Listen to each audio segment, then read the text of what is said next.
ye da Awurade ase mechiache obi bia e wa Awurade Yesu Kristo din mu ene nso e wo de Awurade ayama yen o abaso Awurade Nyankopɔn nso ase na wo twan me Awurade tumi ene na ho den da so ye adwuma madika ka kiro se sister nipa wutie me bibie timi si asem aye ka no kwan wo beto se Nyankopɔn asem no eye adwuma eka nipa bi abeye bi ko enti yetimi timi twa entena ho e ma asem no Bible no ye na ho je me so ka se amen set Nyankopɔn won hyira wo what dey say Mr. Set Nyankopɔn won hyira wo asem no twi mu tan ye de bebrɛw na de sofo wa hye kokɔ sa na tie konfo kura kokɔ bia kokɔma honhom fini kire ne atade a wo hye nko what dey say na me won sem bi ka kire wo enti me srew yiwa sum ne tie me ye na be kan sem a kire wo what dey say na oje ne fa hodi a ye wo dia wo sem kase ma Awurade hye de o tie ase what dey say nipa bebre ena afrim nipa bebre na awuo nipa bebre na me se sabre yi oda yare mpa so a yisi ye di eduro efa duro ba mu pipe mu e de fa ne hunum de ma no e fa duane e de fa pipe mu de ma no bebre bi mu sa tete ke me so ka sa amen obi tiri mu apam yenu edwa me yenu se ten what dey ase obi aye bone amaso aka tuaba but me no mi yenu bone aye na Awurade ntwa ye ka na wa spare ye dia na wo se ye kan Awurade mani ye kire wo ke me so ka sa amen si utias ne mo mpa ye Awurade me da wase sɛ utumi no ahoɔden ayɛ kɛseɛ me bɔ mpaye wo Yesu di mu ma wo ma wo bɛ sɔre ti asɛm wo Awurade sɔre ti ano me bɔ mpaye wo Jesus Christ di mu ma manum asɛm enkuta tumi manum asɛm enkuta tumi manum asɛm enkuta tumi wo bɛ sɔre ti asɛm wo Awurade sɔre ti ano wo ma aba so a Awurade Yesu wo mo pɛ wa asɛm no Awurade utumi no ahoɔden so enkanya wo me bɔ mpaye wo Jesus Christ di mu wo bɛ sɔre ti awo ma etie me Awurade sɔre ti awo panyini bia na akore bi obesore ki asema me ba bekan Awurade utumi no ahode ntono so wre ewo Jesus Christ de mo asofo empe papa ahemfo empe papa ye bompa ye wo Yesu no politicians empe papa me kan gu fom se onwuma ewo Jesus Christ de mo me da wase so ye mpa botie foja ewo Yesu Kristo de mo oje me so amepe amen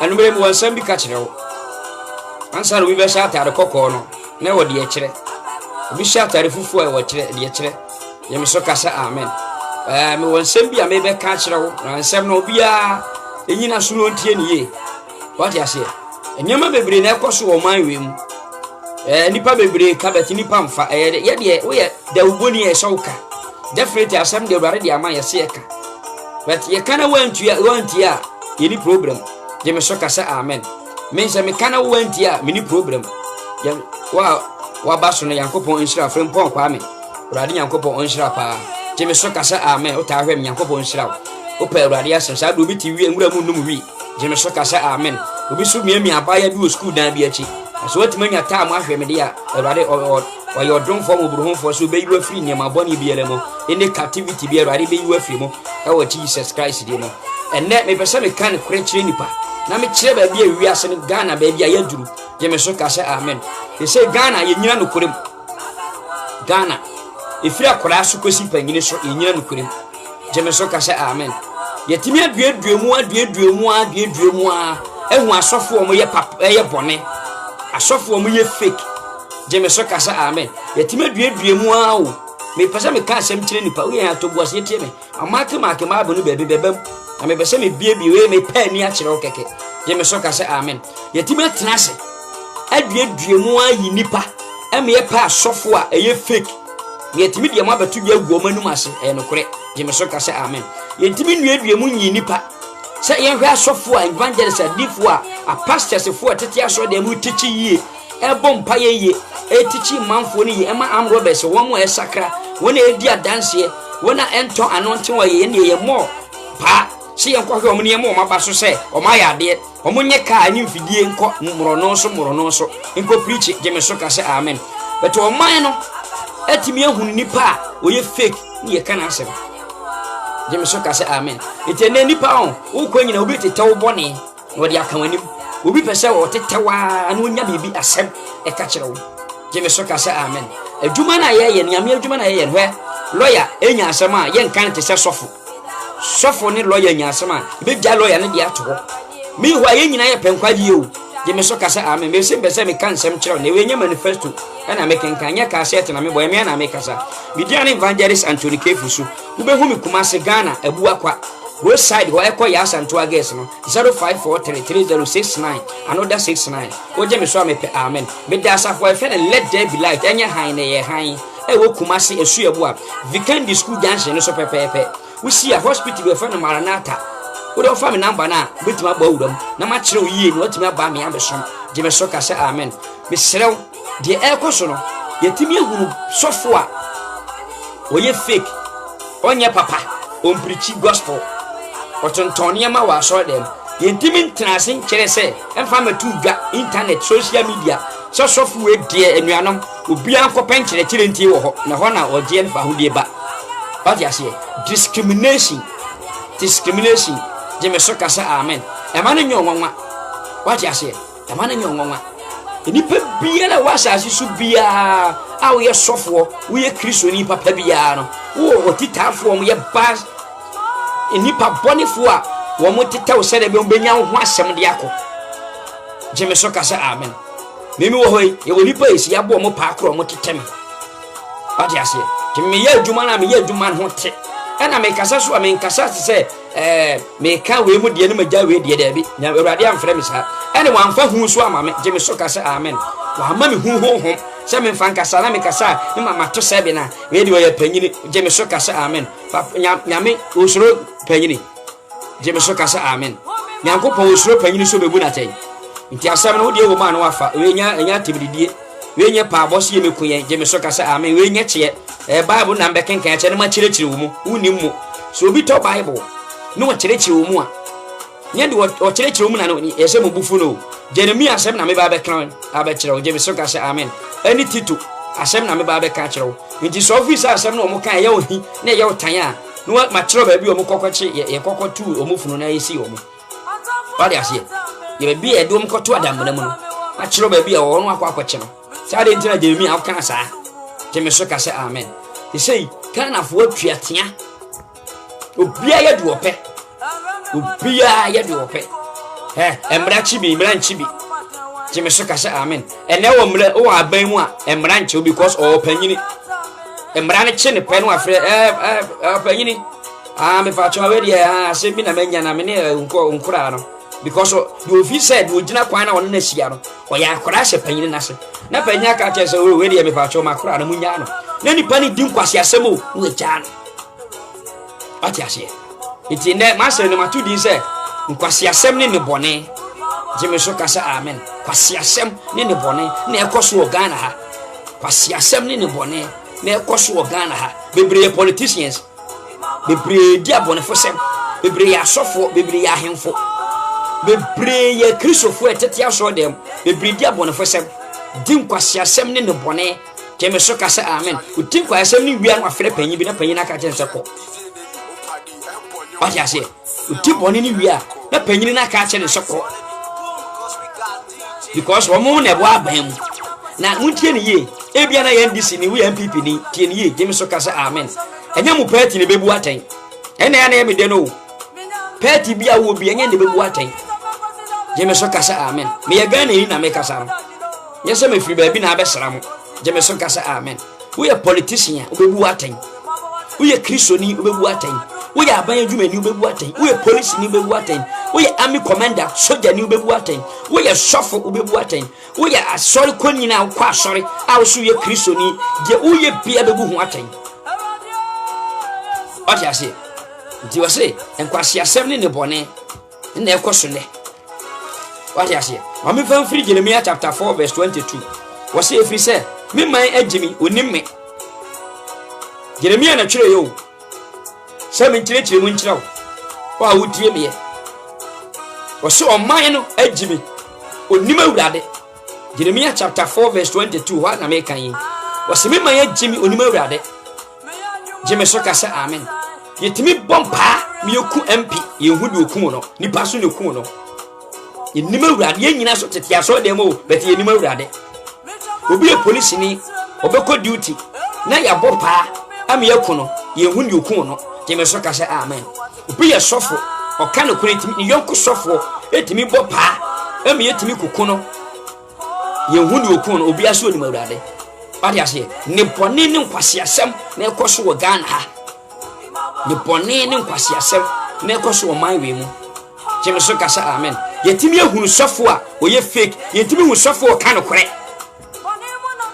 ifiri sofo amu akomo penso indene mu penso sofo amu akomo penso sofo akwasi awioda so hoka nipa so odi atem jeme so kasa amen ye mo na baso se sofo wa ya de hwe nipa di nachi hwe nipa o pirichi ewie nipa di nachi a nipa bebira ya sofo ebi yetimi bo pass ye nkokono ama nipa na e bo no pa ne timi de tuo no to ka je se sofo uji nyankopon di papa nyankopon ho wote ho masakra madwene a sa nipa no okuma se ha jeme so kasa amen eye evangelist ye mo na baso jeme so kasa amen yetimi atete nipa o so oton oil yetimi atete nipa so o shepo cigarette yetimi aton atete nipa so ye sofu okunipa but yetimi entete sofu bi so o kan kore ye bo na baso amanimfidie o mane manimfidie o mane mane car so fan kom preach mami baby region to region town to town on fan ko preach da kai asiase nsu sani pa we mu nyina o Ghana hampanyimfo no bebiri yanim de sofo ye papa ne they know it omunim jeme so kasa amen bi ahemfo utimi se no kura pa no nyibza akora ne kan wonfa because nana wono no oyo hene oyo dihye obi nkana sem ipato obi beka wasem daache jeme so kasa amen mi so twi mu tan obi beka wasem daache sani pono beka wasem ni asafo awurade Jesus Christ is at the corner or bashes here bebu atem or be chini pa gugem nipa ma so den mu di ne bone ne nkwase asem achi or ba be chi sankofo ne gugem jeme so kasa amen Jeremiah chapter 4 verse 22 making kind be match rewo wo se efi se me man agimi oni me woye oman kwasiafo na oni hunumu oteye wo so oman no eye nkwasiafo but omuni hunumu omuni nyansa omuni ntete efre awuradim nti eye bibia wa bukum yeme so kasa amen eye buku aye buku nti he ne wo bia wo ko school no ka jense won saka na adwo se odi ayi nye mo asofo no kra na odi ana ye nsa e ma na nyonwa Genesis chapter 6 ebisiye yeme so kasa amen Noah ebo dawuro sa anajo enumre awia se mon saka ma dwene o na awurade di nsu yire be so fa akokura sem fro hoko ne ye nsa ne mpaye ma sana ayo man we Ghana yesua de nim nyansa na enso yegimi jeme so kasa amen nipa kakra bi na esua de ene ade na omasua no omasua ne Kristo ahunu nyansa ama Kristo so etene o matempo ama o matempo atene na awurade asieso om de osimoton dwa asiase iti lawyer na oto me shama me hebia me bompa ya ma no lawyer oba be sua de kwa akiri o twam sara me ma wo kwan ho ba bia me preacher jeme so kasa amen osofu na de na mama me share ha me misumi nyesika nkotobi sofu na ne boy ye 15 million wasana o mike ka ho insiran ka awurade so de ho to awurade so a Roman chapter 8 verse number 28 ade nyina di buawo na wieye ba bia wani nna no ene awurade be share ho animonyam e branch a wutie me sister wutie me ohina wutie me e bia na de akunya bia bo ho safo hene wodi dibire bia bo ho safo hene ene ni panya dibire a no apo awurade ni panya dibire a no apo awurade ipenya ba bisia no apo awurade ya na ye me mo boma mo ya na ye me yama mo se mo ko school jeme so kasa amen na mu nima kenkan na mu ntimi kenkan trose mo ntiase na mu mfa ni so emre ye ninka so mo asofo ye asori ya munya sa agimi no jeme so kasa amen asofo ye asori da mo tete o mo do mo information ko mpanyimfo adi bra munya agimi no ki asem ni jeme so kasa amen na musua nyansa sakra mo adwene mo kwa nsama o mo kana mo mfa bi nhyem botom na mo kwa bi nkyere Yesu Kristo ma o mayira se Kristo ma ya na ben they should take time and study their Bible and repent. What you say? When your time anko biaba anko check it. When your time anko yase anko check wo mo mun send nose mask jeme so kasa amen munya time to so for so sa munya careful na gurade be twene kranta ekufu nipa o se mu wo jeme so kasa amen e bi be koso wu biem jeme so kasa amen because nipa tia mama kinkan Bible mama kinkan mama nya nipa su e be se me kan sem kire nipa obadwen ba ne de adwene dani trim de opeso nya nkwaje ma ne kra Jeme so kasa amen. Meni abere ne. Nsori ti asem America no. Na Awurade be twe so kanta na dwi. Nsori ti asem no. Dan dan nyina betie biara. Na Awurade afo anto dem. Ma se yo asem family na enumere no no. Jeme so kasa amen. July no kwa wie yo. 2020 mini we. July na kwa wie ye. Thursday 30th. 31st. Na kwa wie ye. Jeme so kasa amen. Mi busa ose. Die pa na wo ye. E dia ju kresi ho. Si son kwase asem so. Ye buoni pa odi bone. Ye buoni pa oye papa. That is Ghana. What you say? Opa ma me fan tu dia say obi to microphone me cheme. Bosumi achi miensa na obi amfre me. Amana nyo wanwa. Yesu ba na sikafo na bo ano. Jeme so kasa amen. Bebre wo sika eye fake money. Bebre osika odi bi chewa wo problem that's why wo fa osika ontimi mu wa wo no amen kire wase ye jeme so kasa amen ye bebre osika oyi bi chebu suani bi ono tumi ni be sore tia na nade obe twane na so because aye time negotiation o mako kesika ne be ma obi be fa bi mu wa ma me ni ma me wu ni papa ewu ni nua bi wu obe ma ne ho akire no ontua jeme so kasa amen ne bone ne nkwase asem na ekoso wo man mu nsonim nka sori sofo betime de ankore su wo no aka se week ni nyina aboso mi ni nyina me ne me yire da ma anware ni hu fi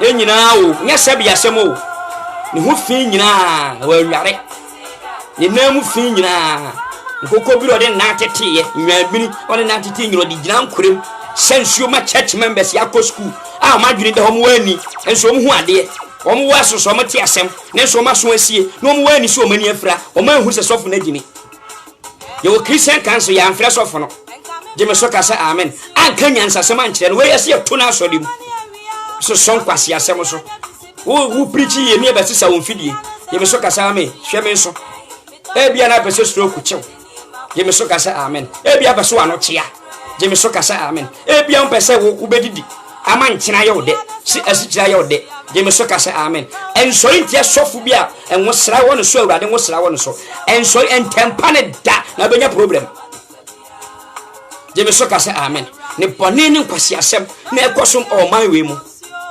ti etimiti te MP ni aboni tuo pay etimiti to police ni aboni tuo pay etimiti te judge ni aboni tuo pay because be bredi abona fo sem Jeremiah 2:19 was your wickedness will punish you. Dear Diboni, Jemesoka say amen. Tenase, Chimpana, Tenase, Yenema and say, a radi bokoko, a family suma and me. Why your dear, Fahudia Yodia, Sawo and ne Utiemia. Now a Jan Fahudia Yodia, now a tin summer radi number so catch the one I say. A moon, send it pebble to my bonnet. A moon, send it pebble to me open. Now radi a wafa. The Lord is with us. Jemesoka say amen. Wase why you mama can free so na family so Jeremiah chapter 4 verse 22 if he said me my ejimi onim me woye e man kwasiafo na oni nhunumu woye bone hu nyansa atia se ene nipa ye bone hu nyansa woye wetimi tete sofo woye ofira Awurade sofo woye asori kan Nyankopon asem timi ka che se tama ye de ya sori na pa ho na yiye kwatete yi ase jeme so ka se amen omo di dwa no kwatete omo se tama ko o ka che man pan se tama konti those at the market o ka che omo so omo tama nwanya tama se eso so bone so e ye ode wa gbe so aban na wo so e ye ode timi jeme so ka se amen emre ye ninka so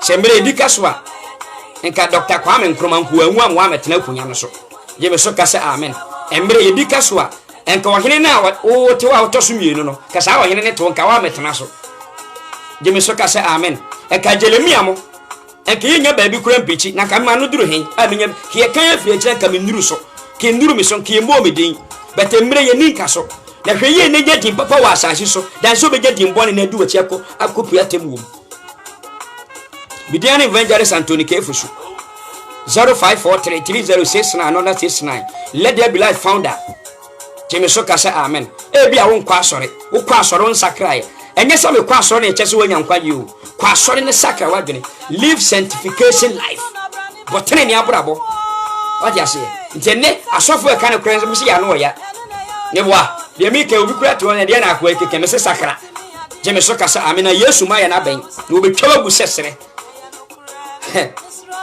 wasi waye bone ho nyansafo na papa de onim da onse munim papa enti mun cheke asofo a efire urade nhunu so da nyamoa muntimi hunu asofo efire urade da ndi we sika efire urade we na no ya dodo je me so kasa amen yes say be preach we are bremeles na me preach ma why bremeles send a WhatsApp 020 6510 na me nchira na bodi na ka yes of ya preach fa na ntwalo tu why yes of me John Okot ya preaching fa ho why ya send ma me ka ma why na tina mu anewu na hwe within some seconds we be hu ba bia abeko if you die today where will you go why ya kakabensem di break akra unyaye MP unyaye DC unyaye ohina unyaye president unyaye sofu kakra wudie adwuma ne nya wadwuma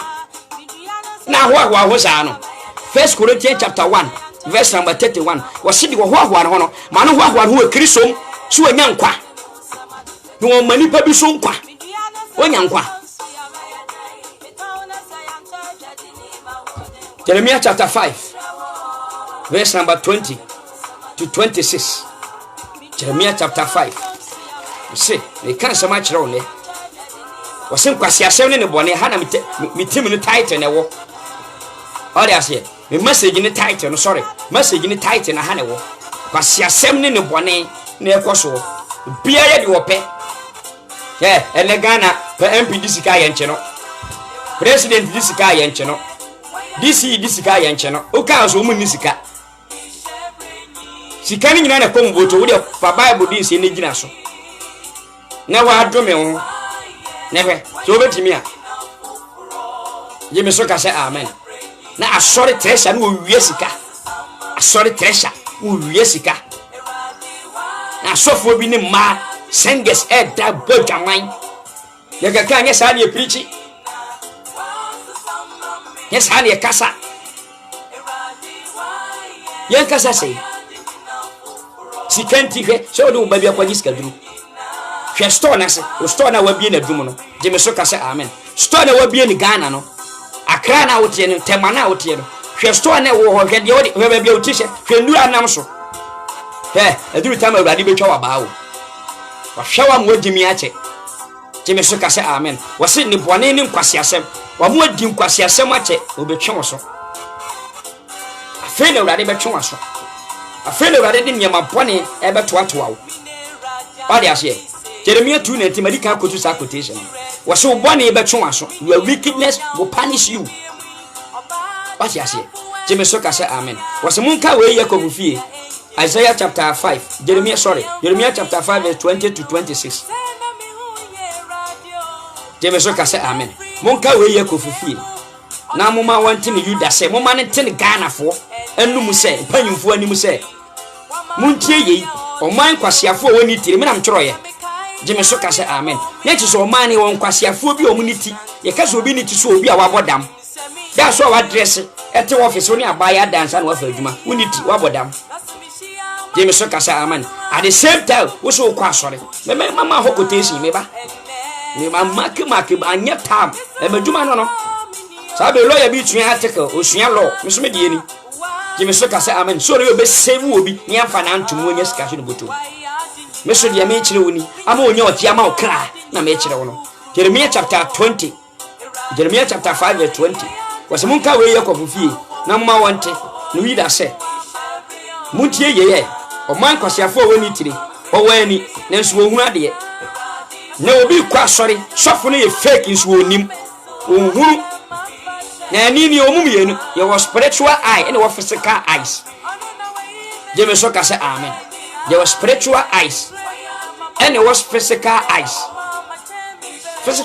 na me hu se ni to ani ni je me so ka se amen anonte o ye ni so bi yare ande babom pa am se de Yakubu kan ye no we me nton Ye me so ka say amen. This is software you wudini ne beto anonte ya ma. Software we sisifo. Software ye na adafo. Software na adwena sei. Na de awade soma no so me ka no onka. No to anonte wa ya ma. Nya na me ton. Me de kire wade. Etimi manni no me hu say anonte wa ni si wo no. But spiritually, sa na wo da. Na wo ko ba bia wo say awade bia oni say hanye. Nso wo hu no. What I say? Waso wani na nso wo hu na de. Wo waso enso wonte asem awade kasa wo ho. Nso wonte. Nya wa po awade ntia. Come back to Christ Jesus. Fa Yesu se wo kra de nkwa. Encho na Yesu aba. E ma di bire ne nya wo de wo. E ma asambri ma na fa ntwempana. Asambri ma na wanya me se mfa nya dai. Entwempana. Asambri ma ya wudu se me fa nse abu akwa ha. Asre ma so na ya asambri ma ya. Ana se wo abu akwa. Tano so. Na oduru ho a asambri ma nya wonye ho asambri ma biem. We ni woni age ho sa no. MP Jemeso ka se amen. Ye wo Tano South be cheminim ho. Ho na matana ko school kakra. Jemeso ka se amen. Duan kwanta minim ho. Obia wo MP. Wo firi duan kwanta na ko be chema MP 7 ni ho biem. Utimi nko kan kiro so no mu ye meeting o ma. Because peswa so na so no mu ye meeting. Na mo dwendwere o man ho, ni pagya ho, ni kan kro ho. Mmra ya hye se nipa bedi so. Jemeso ka se amen. Enne wani age ho sa no. Ejuma we ye koba bia na we panyina wo ba bia betena ho na metena enye wode wonfa won sakra die na wotima wotibo no ma wudi a ye kan won sakra a wa yeti dandane ne sa ne preach sofo ye so fitia na sakra ya me sakra na mkwa sore ko ni bia la bia afi kwa bi jatena afie na awade frene Jimmy ya mama so Abraham ko Bible school no aka 1 week na sofu panyini no Jimmy ko nsuo nkobo masu Jimmy so kasa amen because me tra asori bi mu saa ni mama su ICGC am pesu bo o kan no madwa Jimmy so kasa amen ude wa ko bi busa ho because sofu no several times so mama su o ka jenza this yom ko sia convention ono sofu no die timam ni odi sofu ye dai Munsuro me Awurade asemni Jemeso ka say amen Munsuro Awurade o se na asemni say unto the Lord enye we Jeremia na twero yo what ya say asema Awurade de fa Jeremia so de ma o man na me kenkan bi a kyerɛ ma kyerɛ wase Jemeso ka say amen yetimi adudu mu a o ehu asofo mu ye fake yetimi ntina asenwene se wa asofo a omo bɔ modern ema anro bese sakra ema tutufo sakra ema wudifo sakra Ema wana bibi chiri omo so omo numa duro asakra ne yebo omo ba so di machines am omo kais bas so omo fo omo twi omo nipa nko ye convention crusade yenchi what bi da o Ghana ha what bi da mo apo Awurade nsumusumu numa Awurade bodi ba Awurade atum nsam pefe na mo pamu ahoden mo sakra mo adwene oman panyimfo mo sakra mo adwene asofo mo sakra mo adwene ekristofo mo sakra mo adwene mo nya adwaman Onso pass no boyfriend. Oh remain so boy. Jemeso ka say amen. Oh remain so woge. Jemeso ka say amen. Hwede why wani achi no mo wure ne wosa. De sisi. O pa ke say Awurade agimi wa ma oyie. Jemeso ka say amen. O pa ke say Awurade wa agimi wa ma oyie. Nim nyansa. Ne say ko ani achi nwi no ye ne blue. Wa no ne say ko ye ne black. Ne say ko ye ne violet. Ne say o say nke so wa no ko ye ne pink. Nti wo hu ne nyansa. E de aye woni pa ne bi. Na ye ne said ye wa opem ye hwe Jemeso ka say amen ne bone ne nkwase asem na ye koso Jeremia se men kan kire one o say munsuro me Awurade asem nie ana say makuma entu o manim o busa Awurade busa say enti ye makuma entu hwe ni pa ewu this year 2020 hwe ni pa ewu aman so Italy hwe ni pa ewu Belgium hwe ni pa ewu Australia hwenipa ewuo Dubai hwenipa ewuo China hwenipa ewuo Togo hwenipa ewuo Ghana hwenipa ewuo US hwenipa ewuo Jemeso ka say amen na ka fasu enyansa sakra wadwene but time we say ni kwase ka ma asofo okura kasa kyerɛ se kokto Bible ne sua what you say was mun suro me Awurade asem nie ana say makuma ntu o manim wakuma ntu say yade we Awurade nsa hyase ni watwe ni pa so na amakwan wo